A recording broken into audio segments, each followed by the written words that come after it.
Emotions are still running high in the wake of the shooting as protests continue to pop up, demanding answers and accountability. Jessica Hart live near Lake Street in Chicago, where one of those protests is scheduled for tonight.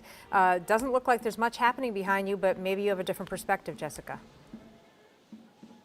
Yeah, Rena, people are slowly making their way to this protest. They're a little bit further down the street and then across the street, tucked back into a corner. I can hear their drum beats, but this isn't the first protest of the day. People have been standing outside the Whipple building since 7 this morning, yelling at federal agents and demanding justice for Renee. Minnesota won't go home. So cool. Not until you do. 24 hours after Renee Good was shot and killed. It just breaks my heart that this is what the world's come to and our country's come to. And I don't know what to do, but I can be here right now showing how I feel. Liz McLennan was one of several people who stood outside the Whipple building to protest an ICE agent taking Renee's life. Say her name! Renee Good! And the federal government's version of the story. It's a lie. At times, tensions were high. Get back.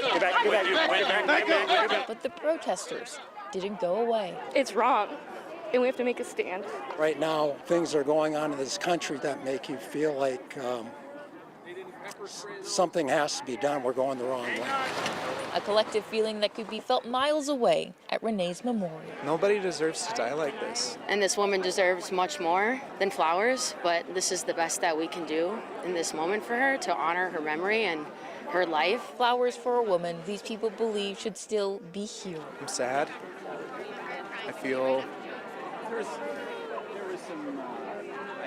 angry. And they hope Renee's light will guide them through. I mean, I see hope, I see things, us coming together, and I just don't know when this all ends.